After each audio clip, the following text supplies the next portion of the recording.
नमस्कार, मी सुशील कुलकर्णी. आपण पाहता ॲनालायझर. काळ सर्वात मोठा आहे. काळाचं चक्र चालत असतं आणि ते प्रत्येकाला आपल्यासोबत चालायला भाग पाडतं. पृथ्वी गोल आहे, फिरून फिरून माणसं तिथेच येतात. तुम्हाला वाटेल मी काय हे सुरू केलंय नवं, अजून असल्या नेहमीच ऐकलेल्या गोष्टी, त्या तथाकथित सगळ्या अशा, हे बघा कसं असतं, काय असतं, दैव काय असतं, वगैरे वगैरे असं वाटेल तुम्हाला. तसलं काही मांडायचा माझा विचार नाही आहे. मला एवढंच सांगायचं की पृथ्वी गोल आहे, फिरून फिरून फिरून माणसं पुन्हा मूळ जागी येतात. कालचक्र फिरत असतं, प्रत्येकाला आपल्यामध्ये ते घेत असतं. आता मी हे का म्हणतोय, तर आपल्याला काही काळ मागं जावं लागेल हे सगळं समजून घेण्यासाठी. जे कालचक्र फिरत असतं असं जे मी म्हणालो ना, ते जरा काही काळ मागं जावं लागेल. सांगली जिल्ह्यातल्या इस्लामपूरमध्ये राष्ट्रवादी काँग्रेस पक्षाची एक सभा भरली होती आणि त्या सभेमध्ये अमोल मिटकरी भाषण करत होते. त्या भाषणाला खळखळून दाद राज्याचे तत्कालीन 2 मंत्री देत होते. एवढंच काय, तर त्यांना बोलायला भाग पाडत होते. आणि मग मिटकरी जे बोलत होते ते फार काही लोकांसाठी संतापजनक, काही लोकांसाठी आनंददायक होतं. म्हणजे मी त्यावर व्हिडिओ केला होता, सडलेली मिटकरी मी घाणीत हात घालतोय नावाचं. तर ते भाषण एकदा मागच्या काळात जाऊन आपल्याला बघायला पाहिजे. एकदा बघा. मुलीचा बाप म्हणे, साहेब बसा जरा, कन्यादान आहे. म्हटलं का हो? अन्नदान ऐकलं, नेत्रदान ऐकलं, रक्तदान ऐकलं, कन्या काही दान करण्याचा विषय असतो का हो? नाही म्हणे, असतो ना, आम्हाला शिकवलंय, असतो. बसा म्हणलं, बसलो खुर्चीवर. बरं, नवरदेव PhD, नवरी MA झालेली. धूपम दीपम नैवेद्यम नमस्कारम नमस्करोली, डोळ्याला पाणी लावा. ए नबद्देन राजा दानवेंद्र महाबली तेन त्वाम प्रतिबद्धामी रक्षमा चरमाचर. हात पुढे करा. तुमचा हात माझ्या हातात द्या, तुमच्या पत्नीचाही हात माझ्या हातात द्या. म्हणा मम भार्या समर्पयामी. आचमन करा. धूपम दीपम नैवेद्यम नमस्कारम नमस्करोली मम भार्या समर्पयामी. मी त्या नवरदेवाच्या कानात सांगितलं. अरे म्हटलं, येड्या, ते महाराज असे म्हणतायत, मम म्हणजे माझी, भार्या म्हणजे बायको, समर्पयामी म्हणजे घेऊन जा. बघितलं. आता मी म्हणालो की काळ आपलं काम करत असतो. आता काळ बदलला, चक्र फिरू लागलं. म्हणजे माणसाला असं वाटत असतं की या सगळ्या गोष्टीची आपल्याला गरज पडणार नाहीये. ज्या पुरोगामीपणावरती जयंत पाटलांचा दावा होता, त्यावेळेला ते खूप खळखळून हसले, टोमणे मारले. त्या जयंत पाटलांच्या मुलाचा लग्न सोहळा पार पडला. त्यावेळेला अंतरपाठ धरल्या गेला, मंगलाष्टका म्हटल्या गेल्या. आदरणीय शरदचंद्रजी पवार साहेब यांनी वधूवराच्या मस्तकी या अक्षता देखील टाकल्या. काळ बदलतो. आता बदललेला काळ देखील बघायला पाहिजे. काही सेकंदात तो बघून घेऊया.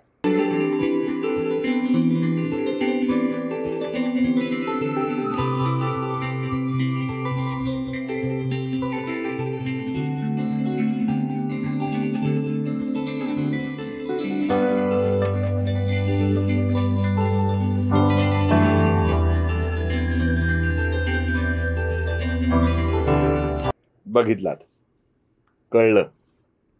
मी जयंत पाटलांना त्यांच्या स्वभावाप्रमाणे आज कोणताही कुजका टोमणा मारणार नाही. त्याचं कारण, ज्या ब्राह्मण जातीला जयंत पाटलांच्या उपस्थितीमध्ये अमोल मिटकरींनी सतत टार्गेट केलं होतं. आता काही लोक म्हणतील पुन्हा ब्राह्मणावर आला का? अजिबात नाही. म्हणजे मला ब्राह्मण जातीचं महत्व वगैरे विशद करायचं नाहीये.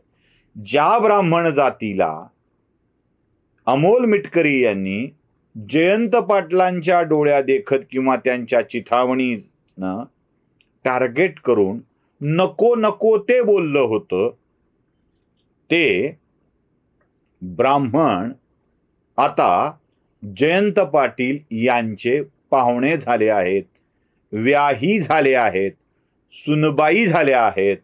आता हे सगळं जयंत पाटलांच्या घरात चालतं.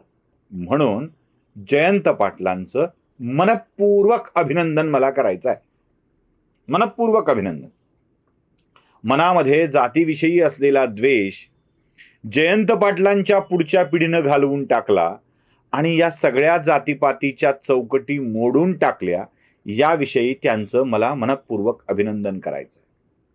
मंगलाष्टका म्हटल्या गेल्या, गंगा सिंधू सरस्वतीचे यमुना, ती सुद्धा म्हटल्या गेलं असेल. अजून काय काय म्हटल्या गेलं असेल. कदाचित तिथे ते ते मंत्र देखील म्हटल्या गेले असतील, हे की नाही. धर्मेच अर्थेच कामेच नातिचरामी, हे सुद्धा म्हटल्या गेलं असेल. कन्यादान विधी झाला असेल, साडे झाले असतील, सगळं झालं असेल आणि हे विधिवत झालं असेल. म्हणून जयंत पाटलांचं मनपूर्वक अभिनंदन. त्यांनी अमोल मिटकरींच्या डोक्यातून आलेल्या सडलेल्या विचारांना फॉलो केलं नाही. राजकीय व्यासपीठावरचे वक्तव्य वेगळीकडे आणि व्यक्तिगत आयुष्यातील वक्तव्य वेगळीकडे. फार छान झालं. मला आणखी एक फोटो सुखावणारा वाटला आणि तो सुखावणारा फोटो म्हणजे प्रत्यक्ष शरदचंद्रजी पवार वधूवरांच्या मस्तकी मंगल अक्षता टाकत होते. हे एक सुखावणारं दृश्य होतं. ते काय जयंत पाटलांचा कसला म्हणजे विचार बदललाय ना, म्हणजे भयंकर. ते भयंकर, भयंकर नाही म्हणायला पाहिजे, सुंदर, छान, मस्त. किती विचार बदललाय ना. म्हणजे आपण केलेल्या एका पापाची सजा किती वेळेला जयंत पाटील भोगतायत. अहो, एवढं तर बाकी पापक्षालन कोणीच केलं नसतं.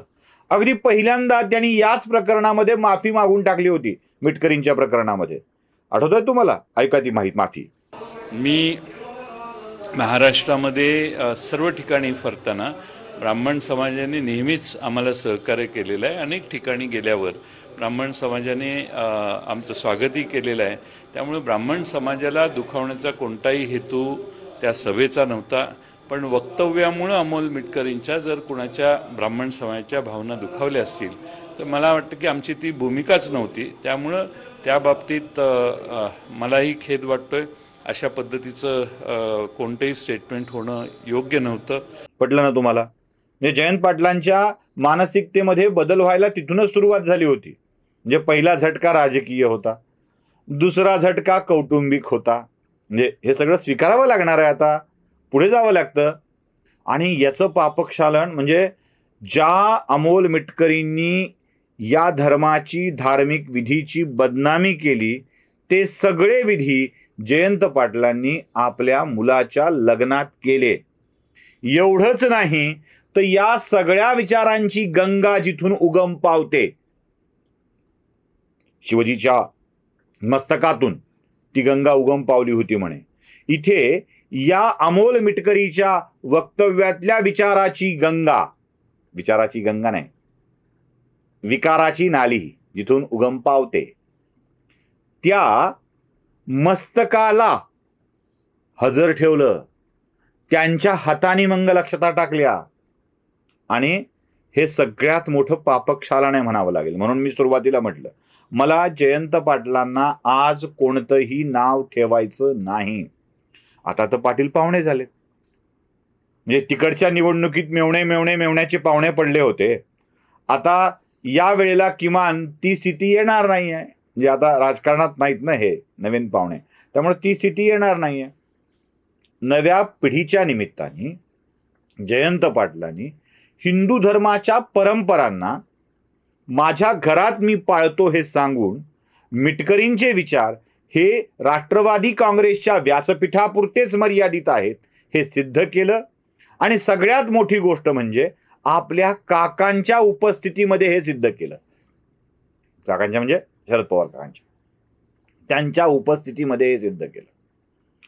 त्यांच्या हातात अक्षता दिल्या आणि त्यांनी पण त्या आशीर्वचन स्वरूपामध्ये टाकल्या. किती चांगली गोष्ट आहे नाही? तसं असा बदल शरद पवारांनी सुद्धा आपल्या आयुष्यामध्ये अनेकदा केलेला आहे. म्हणजे पहिला एक बदल मोठा असा आहे की जयंत पाटलांनी मुलाचा आंतरजातीय विवाह केलाय. बघा साम्य. शरद पवारांनी आपल्या मुलीचा आंतरजातीय विवाह केलाय. म्हणजे जेव्हा नातीसंबंध जोडायची असतात तेव्हा ब्राह्मण, CKP किंवा अशी तत्सम शब्द लागू पडत नाहीत. तसल्या काही गोष्टी बघायच्या नसतात, चालतात ते. म्हणजे मुख्यमंत्री पदावर बसविण्यासाठी फडणवीसांना केलेला विरोध हा वेगळा विषय आहे. पण त्याच मुख्यमंत्री पदावर बसविण्यासाठी उद्धव ठाकरेंना दिलेला पाठिंबा हा वेगळा विषय आहे. तो जरा वेगळा असतो.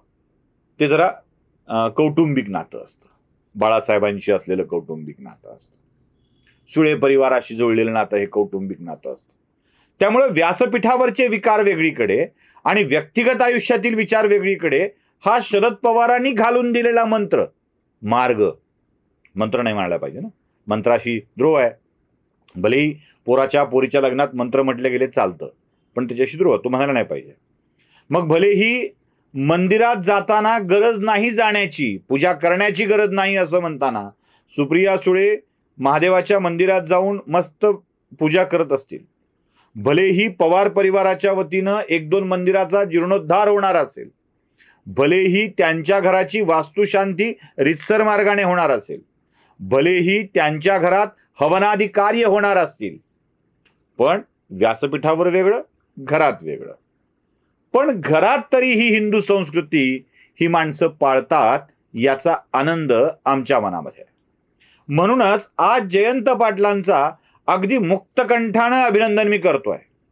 म्हणजे तुम्ही मिटकरींना खोटं ठरवलं, मिटकरी जे बोलतात त्याला खोटं ठरवलं, साहेबांच्या हाताने मंगलाष्टका गाऊन त्याच्या मंगलाक्षता आपल्या मुलाच्या आणि सुनाच्या मस्तकी टाकून आशीर्वचन घेतले, हे खूप छान झालं. म्हणूनच आज कोणताही कुजकी भाषा न बोलता जयंत पाटलांच्या सारखी त्यांचं मनपूर्वक अभिनंदन करतो आहे आणि अमोल मिटकरींना सांगतो आहे, बघा मिटकरी बघा, तुमची जागा एवढीच आहे. व्यासपीठावर बोल म्हटलं की बोलायचं, गप्प बस म्हटलं की गप्प बसायचं. मिटकरी काय, अजून कोणी काय, अजून एक सेनेतल्या महिला नेत्या काय, त्या उस्मानाबादच्या महिला नेत्या काय, या सगळ्यांचं काम असतं कंत्राटी बगबग करणे. मला ते गाणं आठवतं, जितनी चाबी भरी राम ने उतना चले खिलौना, रोते रोते हंसना सीखो, हंसते हंसते रोना ना. जितनी चाबी भरी राम ने उतना चले खिलौना, जितनी चाबी भरी मालिक ने उतना चले खिलौना. एवढं नक्की असतं, कारण जेवढा मालक बोलायला सांगतो तेवढंच बोललं पाहिजे. जास्त बोललं की घोळ होतो आणि असं तोंडावर पडण्याची वेळ येते. आता या विवाह सोहळ्याला मिटकरी उपस्थित होते की नाही मला माहीत नाही, नाहीतर मग त्यांना कळलं असतं की मम भार्या समर्पयामी या मंत्र जो त्यांनी सांगितलेला आहे तो मंत्र लग्नात कुठेच नसतो. बरं झालं असतं मिटकरीही या कार्यक्रमाला शेवटपर्यंत हजर राहिले असे. तर व्हिडिओ आवडला असेल तर लाईक करा, शेअर करा. मंडळी, जयंत पाटलांचं अभिनंदन करायला विसरू नका आणि हो, या चॅनललाही सबस्क्राईब करा. धन्यवाद.